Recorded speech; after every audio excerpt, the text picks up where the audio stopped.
Hello दोस्तों, स्वागत है आपका हमारे इस YouTube चैनल पे।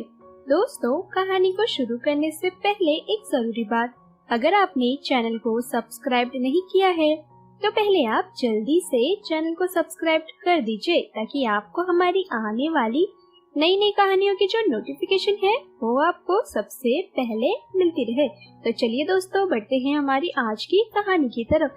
हमें उम्मीद है कि आपको हमारी ये कहानी जरूर पसंद आएगी। सुनीता अपने कमरे में बेचैनी से चहलकदमी कर रही थी। आज उसे देखने के लिए लड़के वाले आने वाले थे।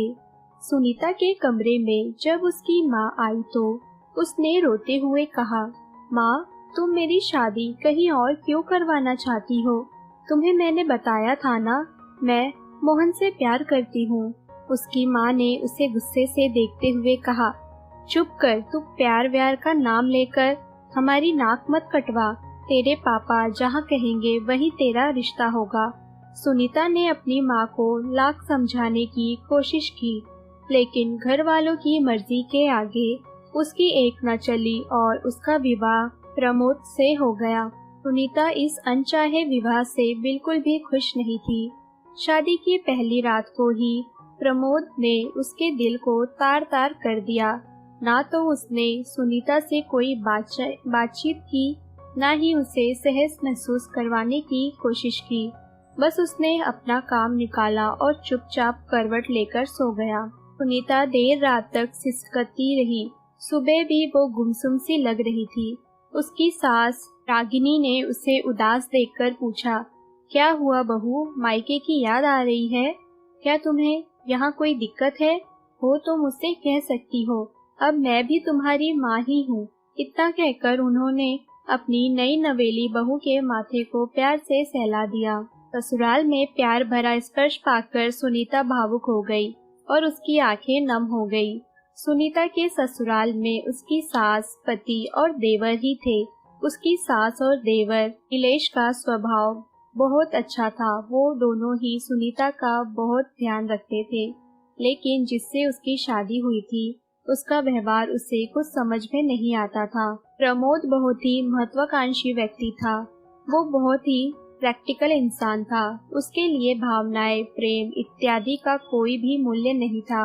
वह पत्नी को भी सुख प्राप्त करने का एक साधन समझता था। प्रमोद अपने बिजनेस को आगे बढ़ाने के लिए बड़ी बड़ी पार्टियों में जाने लगा था, जहाँ गलत संगति में पड़कर उसे धीरे धीरे शराब पीने का चस्का लग गया। वो देर रात शराब पीकर घर आता और अपनी पत्नी से दुर्व्यवहार करता। नीलेश अपनी भाभी के साथ दुर्व्यवहार होते देखकर बहुत ज्यादा दुखी होता और अगले दिन भैया को समझाने की भी कोशिश करता था, लेकिन प्रमोद अपनी ही धुन में मस्त था। वह किसी की बात नहीं सुनता था। रागिनी जी को भी बेटे की हालत देखकर उस पर बहुत गुस्सा आता था। वो भी उसे समझाती थी, लेकिन एक बार उसके कदम बहक गए तो उसे किसी की सही बात भी अच्छी नहीं लगती थी। सुनीता दिन रात अपनी किस्मत को कोसती थी कि उसे कैसा पति मिल गया है। ससुराल के बाकी सदस्य जितने अच्छे थे, अगर पति भी उतना ही अच्छा रहता तो वह अपने पहले प्यार को भी भुलाकर खुशी खुशी जीवन जी लेती। लेकिन पति की बेरुखी न चाहते हुए भी बार बार मोहन की यादों को उसके सामने लाकर खड़ा कर देती थी। मोहन सुनीता से बेहद प्यार करता था। उसकी हर छोटी बड़ी इच्छा का मान रखता था और उसे बहुत सम्मान भी देता था। प्रमोद ने तो लगता था जैसे कभी उससे प्यार किया ही नहीं। वो सिर्फ रात वाले प्यार को ही प्यार नहीं समझती थी। प्यार तो वो भावना होती है जिसमें लोग बिना स्पर्श किए ही एक दूसरे के दिल की बात समझ जाते हैं, लेकिन यहाँ तो रोज उसके दिल को चकनाचूर किया जाता था, जिसके जख्म से उसे लहूलुहान किए रहते थे। नीलेश अपनी भाभी का दुख देखता तो उसे खुश रखने का हर संभव प्रयास भी करता था। सुनीता का देवर और उसकी सास ही उसकी खुशियों का एकमात्र खजाना थे। बाकी पति के आते ही वो एक दुख के खोल में सिमट कर रह जाती थी। साल भर बीतते ही सुनीता गर्भवती हो गई। अब नीलेश और रागिनी सुनीता का पहले से भी ज्यादा ध्यान रखने लगे थे, लेकिन प्रमोद को अब तो पत्नी से और भी कोई मतलब नहीं रह गया था। समय आने पर उसने प्यारे से बेटे को जन्म दिया। अब उसके मन में उम्मीद जगी। उसे लग रहा था कि प्रमोद शायद बेटे के जन्म के बाद सुधर जाए, लेकिन ऐसा कुछ भी नहीं हुआ। प्रमोद को अपने बेटे और पत्नी से कोई भी मतलब नहीं था। एक दिन प्रमोद देर रात शराब के नशे में गाड़ी चलाता हुआ घर आ रहा था और एक मोड़ पर अचानक उसका बैलेंस बिगड़ा और वह एक पेड़ से टकराया, जहां मौके पर ही उसकी मृत्यु हो गई। सुनीता तो वैसे भी अभागन ही थी, लेकिन अब वह विधवा भी हो चुकी थी। समाज की नजरों में उसका सौभाग्य उजड़ गया था। वह एकदम चुप सी हो गई थी। आखिर उसने जिंदगी में पाया ही क्या था? पहले उसने अपने प्यार को खो दिया, जिसे उसके परिवार ने ही अलग कर दिया था, जिसे उसने टूटकर चाहा था। और प्रमोद भले ही नाम के लिए उसका पति था, लेकिन कम से कम उसके बच्चे के सिर पर पिता का साया तो था। अब तो वह अपशगुनी भी हो गई थी। उसका गम में डूबा हुआ चेहरा नीलेश और रागिनी से देखा नहीं जा रहा था। एक दिन सुनीता के मम्मी पापा उससे मिलने के लिए उसके ससुराल आए हुए थे। रागिनी हॉल में बैठकर उन लोगों से बातें करते हुए कहने लगी, देखिए समधन जी, जो होना था वो तो हो गया, लेकिन अब सुनीता ऐसे ही बेरंग जीवन तो नहीं जी सकती ना। मैंने सोचा है कि मैं सुनीता की शादी नीलेश से करवा दूंगी। इससे सुनीता का जीवन भी फिर से खुशहाल हो जाएगा और मेरी बहू और पोता हमेशा के लिए इसी घर में रह जाएंगे। नीलेश को भी इस रिश्ते से कोई एतराज नहीं था। सुनीता के मम्मी पापा तो झट से इस रिश्ते के लिए मान भी गए। सुनीता के लिए इससे अच्छा और क्या हो सकता था। इधर सुनीता भी कमरे के भीतर से सब सुन रही थी। उसकी सास ने तो कह दिया था कि वो अपने पोते और बहू को खुद से दूर नहीं करना चाहती, इसलिए अपने छोटे बेटे से सुनीता की शादी करवा देगी। लेकिन सुनीता कैसे नीलेश को अपना पति स्वीकार कर लेती? उसने उसे बिल्कुल भाई के समान समझा था। वो कैसे अपने देवर के साथ एक पति पत्नी का संबंध जोड़ सकती थी?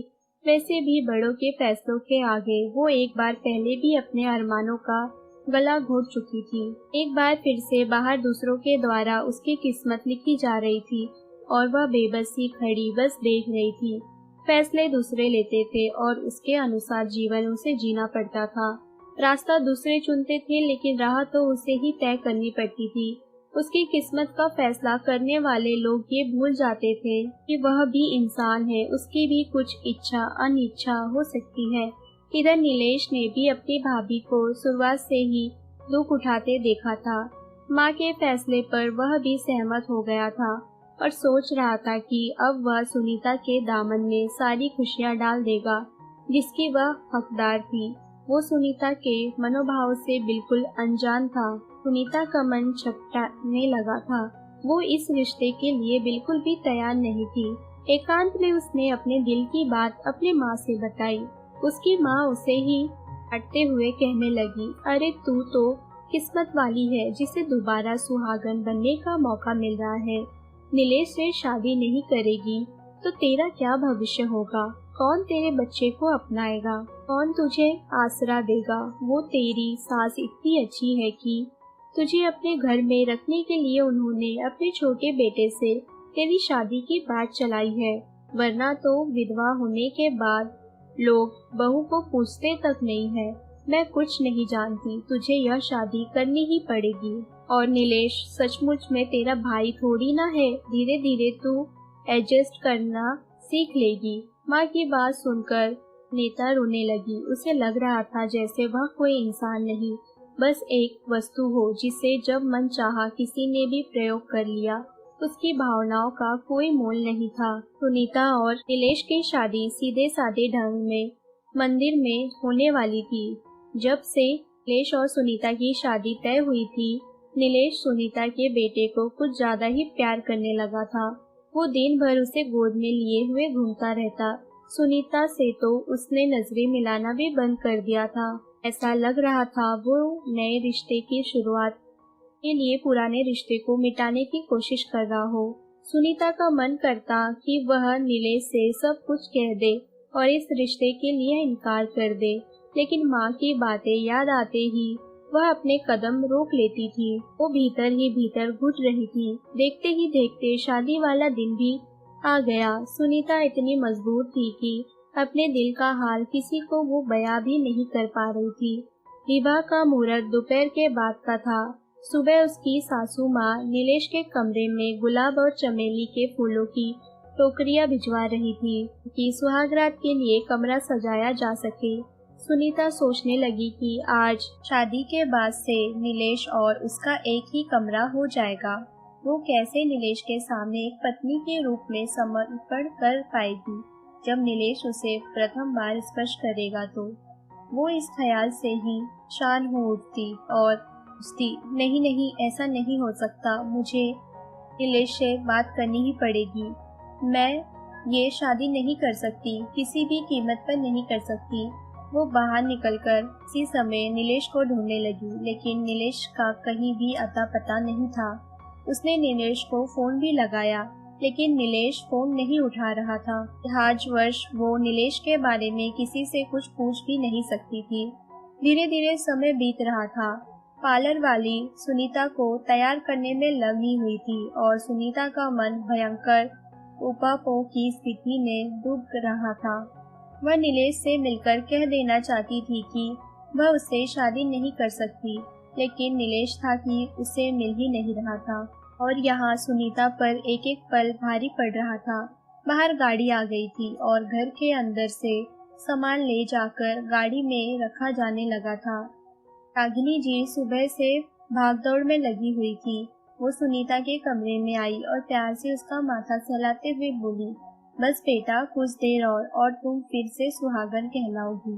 कहते हुए रागिनी जी की आंखों से पानी बहने लगा। सुनीता भी रो पड़ी। कितना प्रेम भाव था सास की बातों में, और वो इस शादी से इनकार करके उनका दिल तोड़ देने वाली थी। रागिनी जी ने कहा, बेटा तू तैयार हो जा, नीलेश सीधे मंदिर में ही मिलेगा। सुनीता की नजरें झुका ली और सोचने लगी, अब मैं नीलेश को कैसे मना कर पाऊंगी? क्या यह अनहोनी भी मेरे साथ घटित होकर ही रहेगी? यदि मैं उसे मना नहीं कर पाई या उसने मेरी बात नहीं समझी तो मैं नीलेश की दुल्हन बन जाऊंगी। नहीं नहीं, यह तो पाप होगा। सुनीता का कंठ सूखने लगा। उसके चेहरे की उदासी को देखकर रागिनी जी बोली, बस कुछ देर में तुम्हारे चेहरे से ये उदासी सदा सदा के लिए चली जाएगी। नीलेश तुम्हारे जीवन को खुशियों से भर देगा। रागिनी जी नम आंखों से उसे आशीष देती हुई कमरे से बाहर चली गई और सुनीता रोने लगी। मन कड़ा करके सुनीता मंदिर पहुंची। की नजरें नीलेश को ढूंढ रही थी, लेकिन वह कहीं पर भी दिखाई नहीं दे रहा था। सुनीता मंडप में बैठ चुकी थी। पंडित जी ने कहा, दूल्हे को बुलाइए। सुनीता का दिल जोरों से धड़कने लगा कि अब क्या होगा। क्या वह इतने मेहमानों के सामने इस विवाह से इनकार कर पाएगी? तभी उसे रागिनी जी की आवाज सुनाई दी। उन्होंने कहा, लीजिए पंडित जी, दूल्हा भी आ गया। नीता ने नजरें उठाकर देखा तो वह आश्चर्यचकित रह गई। ये तो उसका मोहन था। वो अचरज भरी निगाहों से रागिनी जी को देखने लगी। रागिनी जी ने प्यार से उसका माथा सहलाते हुए कहा, तुमने तो हमारे परिवार के लिए अपने प्यार का त्याग ही कर दिया। उस दिन मैंने भी सुना था कि तुम झिझक के कारण नीलेश से शादी नहीं करना चाहती थी, लेकिन मैंने सोचा था कि वक्त के साथ तुम समझ जाओगी। मुझे नहीं पता था कि तुम किसी और से प्यार करती हो। वो तो अभी घंटे भर पहले नीलेश से मोहन मिला और उसने नीलेश को सब कुछ बताकर अपने प्यार का अधिकार मांग लिया। नीलेश के लिए भी तुम्हारी खुशी से बढ़कर कुछ नहीं था, इसलिए नीलेश ने इस रिश्ते के लिए हम सबको राजी भी कर लिया। सुनीता ने आभार व्यक्त करते हुए नीलेश की ओर देखा तो नीलेश बोल पड़ा, हाँ भाभी, मैंने तो शुरुआत से ही आपको दुख उठाते हुए देखे थे, इसलिए सोचा था कि आपको जीवन की खुशियों से आपका जीवन भर दूंगा। लेकिन आपकी असली खुशी तो मोहन के साथ है, मेरे साथ नहीं। तो मैं ही आपके दुखों का कारण कैसे बन सकता था? सुनीता सुखद आश्चर्य से भर उठी। नीलेश ने सचमुच 1 घंटे में ही उसका दामन खुशियों से भर दिया था। रागिनी जी प्यार से बोली, देखा बेटी, मैंने कहा था ना, नीलेश तुम्हारे दामन को खुशियों से भर देगा। मुझे तो उसी वक्त पता था कि मोहन ही तुम्हारा दूल्हा बनेगा। मैं तो तुम्हें सरप्राइज देना चाहती थी, इसलिए हमने तुम्हें कुछ भी नहीं बताया।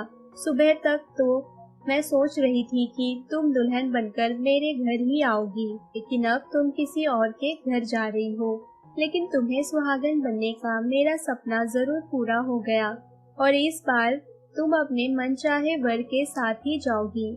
सुनीता भावुक होकर रागिनी जी के गले लग गई। उसके बाद सुनीता हमेशा हमेशा के लिए अपने प्यार यानी कि मोहन की हो गई। मोहन ने सुनीता के बेटे को भी बड़े ही प्यार से अपना लिया था। सुहाग की सेज पर मोहन के साथ बैठी हुई सुनीता मन ही मन नीलेश को धन्यवाद दे रही थी, क्योंकि कल तक वह सुहागरात के समय नीलेश की कल्पना मात्र से सिहर उठी थी, लेकिन नीलेश ने उसे तोहफे में मोहन का प्यार दे दिया था। तो दोस्तों, ये थी हमारी आज की कहानी।